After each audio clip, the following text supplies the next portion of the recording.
Kami dari kelompok 13 akan mempresentasikan materi tentang pendidikan kewirausahaan. Sebelumnya, saya akan memperkenalkan anggota kelompok kami.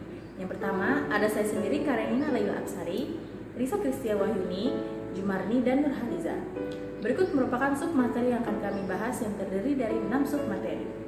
Pertama, pendahuluan. Kedua, konsep pendidikan kewirausahaan. Kemudian, pentingnya pendidikan kewirausahaan. Keempat, tujuan pendidikan kewirausahaan. Kelima, pengintegrasian pendidikan kewirausahaan. Dan terakhir, nilai-nilai pokok dalam pendidikan kewirausahaan. Pendahuluan. Wirausaha secara historis sudah dikenal sejak diperkenalkan oleh Richard Castillon pada tahun 1755. Di luar negeri, istilah kewirausahaan telah dikenal sejak abad 16, sedangkan di Indonesia baru dikenal pada akhir abad 20. Pada saat ini, negara Indonesia masih dikatakan sebagai negara berkembang. Hal ini disebabkan oleh berbagai masalah yang terdapat di Indonesia. Misalnya pendapatan penduduk yang rendah, banyaknya pengangguran, dan kondisi ekonomi dan sosial yang tertinggal dibandingkan dengan negara maju. Padatnya penduduk di kota besar seperti Jakarta misalnya, menyebabkan sempitnya lapangan pekerjaan. Oleh karena itu, penduduk yang tidak memiliki pekerjaan yang tetap dan tidak memiliki kemampuan berwirausaha akan memiliki pendapatan yang rendah dan tidak dapat mencukupi kebutuhan keluarganya. Jika hal ini tidak terselesaikan dengan baik, maka negara Indonesia tidak akan mengalami peningkatan dan Indonesia tidak dapat menjadi negara maju. Oleh karena itu, jiwa kewirausahaan penduduk Indonesia harus ditingkatkan untuk membantu mengembangkan perekonomian negara Indonesia. Konsep.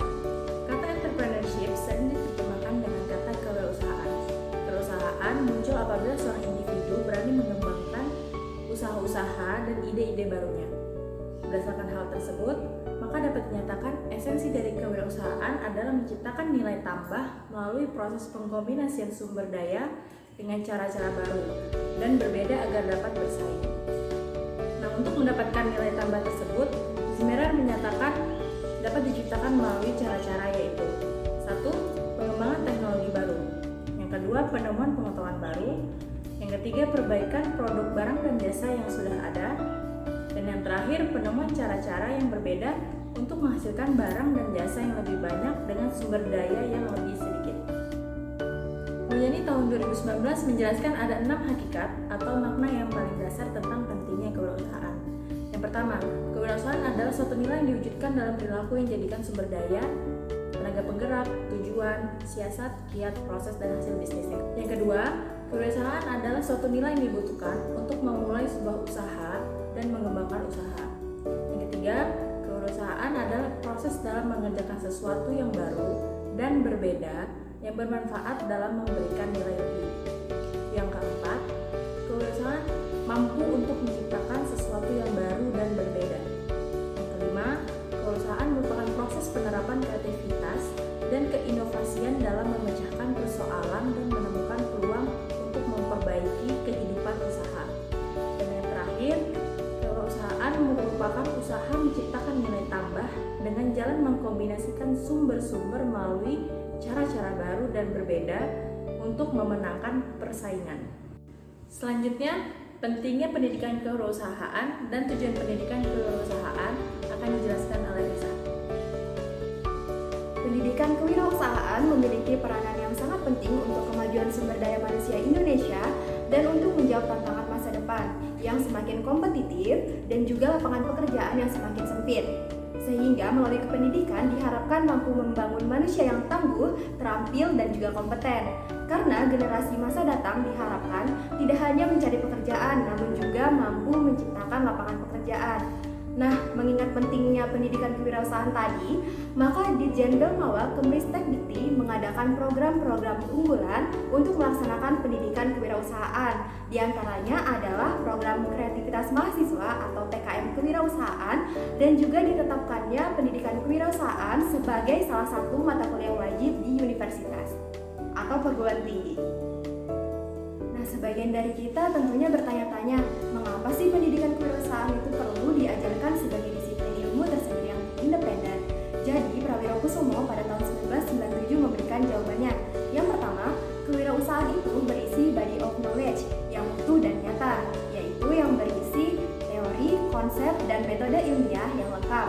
Kemudian, yang kedua, Kewirausahaan itu memiliki dua konsep, yaitu venture startup. Artinya ada tahap di mana kita memulai suatu usaha tersebut, dan juga ada konsep venture growth, yaitu tahap di mana usaha kita itu mulai berkembang, yang mana tahap itu tidak masuk dalam pembelajaran manajemen umum yang memisahkan antara manajemen dan kepemilikan usaha. Kemudian yang ketiga, kewirausahaan merupakan disiplin ilmu yang memiliki objek tersendiri, yaitu kemampuan untuk menciptakan sesuatu yang baru dan berbeda. Dan yang terakhir yaitu yang keempat, kewirausahaan merupakan alat untuk menciptakan pemerataan berusaha dan pemerataan pendapatan. Nah, selanjutnya mungkin pertanyaan baru muncul di benak kita. Mengapa sih pendidikan kewirausahaan itu penting untuk dipelajari? Jadi alasan yang pertama adalah sebagai bekal sebelum memulai bisnis atau usaha. Kita tentunya tidak dapat memulai bisnis dengan asal-asalan. Kita perlu ilmunya. Nah, melalui pendidikan kewirausahaan ini, kita akan diajarkan mengenai bidang usaha apa yang akan kita jalani, persiapan apa saja yang harus dipersiapkan sebagai aktivitas awal kita untuk berusaha, dan bagaimana cara memperoleh modal, kemudian bagaimana pemasarannya, dan masih banyak hal lain yang dapat kita pelajari. Lalu alasan yang kedua adalah sebagai cara untuk membentuk sikap dan mental kewirausahaan pada peserta didik dan mahasiswa. Nah, mental wirausaha itu diantaranya adalah menumbuh kembangkan rasa percaya diri, berorientasi pada tugas dan hasil, belajar mengambil resiko, memiliki sikap kepemimpinan, belajar berorientasi ke masa depan. Yang ketiga, dapat mengarahkan serta menumbuhkan minat dan motivasi peserta didik atau mahasiswa untuk menjadi seorang entrepreneur. Hal ini mengingat persaingan dunia bisnis, baik pada saat ini dan saat yang akan datang, itu lebih mengandalkan pengetahuan, sehingga penyelenggara pendidikan kewirausahaan, baik di sekolah maupun di perguruan tinggi itu diharapkan dapat membangun karakter wirausaha, pola pikir wirausaha yang selalu kreatif dan inovatif, dan juga menciptakan nilai tambah atau nilai-nilai baik lainnya. Kemudian, dapat memanfaatkan peluang dan berani mengambil resiko. Apa sih tujuan pendidikan kewirausahaan? Tujuan yang pertama itu sebagai upaya untuk menginternalisasikan jiwa dan mental kewirausahaan, baik melalui institusi pendidikan maupun institusi lain. Yang kedua, membentuk manusia yang memiliki karakter, pemahaman, dan keterampilan sebagai wirausaha, sehingga kelak diharapkan menjadi wirausaha yang berbakat. Kemudian yang ketiga, memberikan pendidikan motivasional, pengetahuan, keahlian, dan pengembangan kemampuan mahasiswa dalam berwirausasaha. Selanjutnya, secara lebih lanjut, Direktorat Jenderal Pembelajaran dan Kewirausahaan Kementerian Riset, Teknologi, dan Pendidikan Tinggi pada tahun 2017 menyebutkan bahwa tujuan pendidikan kewirausahaan itu ada 4, yaitu yang pertama membangun soft skill atau karakter wirausaha, yang kedua menumbuh kembangkan wirausaha baru yang berpendidikan tinggi dan memiliki pola pikir pencipta lapangan kerja, yang ketiga mendorong pertumbuhan, perkembangan atau terbentuknya suatu kelembagaan atau unit atau pusat pengelola program kewirausahaan di perguruan tinggi. Dan yang keempat, mendorong terbentuknya model pendidikan atau pembelajaran kewirausahaan di perguruan tinggi. Nah, untuk materi selanjutnya mengenai pengintegrasian pendidikan kewirausahaan akan disampaikan oleh Jumarni. Menurut Mulyani, tahun 2011 menyatakan pendidikan kewirausahaan dapat diintegrasikan dalam pembelajaran pada setiap pelajaran. Materi pembelajaran yang berkaitan dengan norma atau nilai-nilai pada setiap mata pelajaran perlu dikembangkan, dieksplisitkan, dikaitkan dengan konteks kehidupan sehari-hari. Artinya, pembelajaran yang berwawasan pendidikan kewirausahaan tidak hanya pada tataran kognitif, tetapi menyentuh pada internalisasi dan pengalaman nyata dalam kehidupan peserta didik sehari-hari di masyarakat.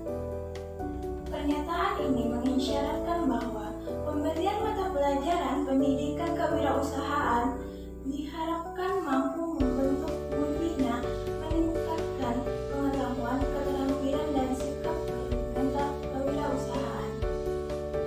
Kemudian menurut ISRO tahun 2013 menyatakan bahwa program pendidikan kewirausahaan di sekolah dapat diinternalisasikan melalui pengintegrasian ke dalam berbagai aspek.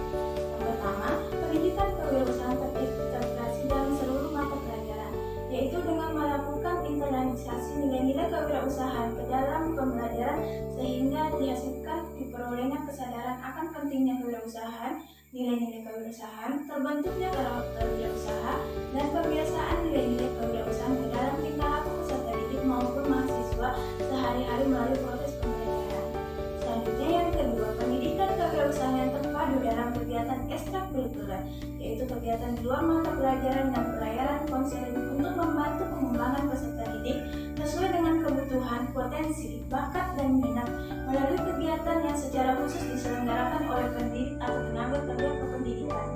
Yang ketiga, pendidikan kewirausahaan melalui pengembangan diri, yaitu kegiatan pendidikan di luar mata pelajaran sebagai bagian integrasi dari kurikulum sekolah atau madrasah. Yang keempat, perubahan pelaksanaan pembelajaran kewirausahaan dari teori ke praktik, yaitu pembelajaran kewirausahaan diarahkan untuk pencapaian 3 kompetensi meliputi penanaman karakter wirausaha, pemahaman konsep dan skill. Yang kelima, pengintegrasian pendidikan kewirausahaan ke dalam bahan atau buku ajar, yaitu komponen pembelajaran yang paling berpengaruh terhadap apa yang sesungguhnya terjadi pada proses pembelajaran. Yang keenam, pengintegrasian pendidikan kewirausahaan melalui kultur sekolah, yaitu suasana kehidupan sekolah di mana peserta didik berintegrasi dengan sesamanya, guru dengan guru, konselor dengan sesamanya, pegawai administrasi dengan sesamanya, dan anggota kelompok masyarakat sekolah. Kemudian yang terakhir, pengintegrasian pendidikan kewirausahaan melalui mata lokal, yaitu untuk memberikan peluang kepada peserta didik mengembangkan keterampilan yang dianggap perlu oleh daerah yang bersangkutan. Terdapat beberapa penelitian tentang pengintegrasian pendidikan kewirausahaan. Salah satu di antaranya adalah penelitian Ervian dan Rashid tahun 2021 tentang analisis implementasi berbasis kewirausahaan dalam membentuk sikap wirausaha pada siswa jenjang pendidikan dasar di Kabupaten Kebumen. Hasil penelitian dan pembahasan menunjukkan bahwa implementasi kurikulum berbasis kewirausahaan diperoleh data rata-rata aspek kewirausahaan sudah diterapkan di sekolah dengan skor wawancara 2,64 dengan kategori baik. Hal ini membuktikan bahwa kewirausahaan sudah diterapkan di jenjang pendidikan dasar di Kabupaten Kebumen. Desain kurikulum berbasis kewirausahaan di Kabupaten Kebumen adalah yang pertama, integrasi pada seluruh mata pelajaran, kedua, terpadu dalam ekstrakurikuler, ketiga, melalui praktik kewirausahaan di sekolah, keempat, integrasi pada bahan ajar, kelima, pembiasaan dalam kultur sekolah, keenam, integrasi pada mata lokal. Nah, selanjutnya materi mengenai nilai-nilai pokok pendidikan kewirausahaan akan dijelaskan oleh Nur Halisa. Menurut Kemdiknas tahun 2010, nilai-nilai kewirausahaan yang dianggap paling pokok dan sesuai dengan tingkat perkembangan peserta didik sebanyak 17 nilai. Yang pertama ada mandiri, yang kedua kreatif, yang ketiga berani mengambil resiko, yang keempat orientasi pada tindakan, yang kelima kepemimpinan, yang keenam kerja keras, yang ketujuh jujur, yang kedelapan disiplin, yang kesembilan inovatif, yang kesepuluh tanggung jawab, yang kesebelas kerjasama, 12 pantang menyerah, 13 komitmen, 14 realistis, 15 rasa ingin tahu, 16 komunikatif, 17 motivasi kuat untuk sukses. Cukup sekian penyampaian dari kelompok kami. Kami harapkan ada sesuatu yang dapat teman-teman ambil dari materi yang telah kami paparkan. Jika ada jarum yang patah, kulit pohon jangan lekatkan. Jika ada kata yang salah, kami mohon untuk dimaafkan. Terima kasih. Wassalamualaikum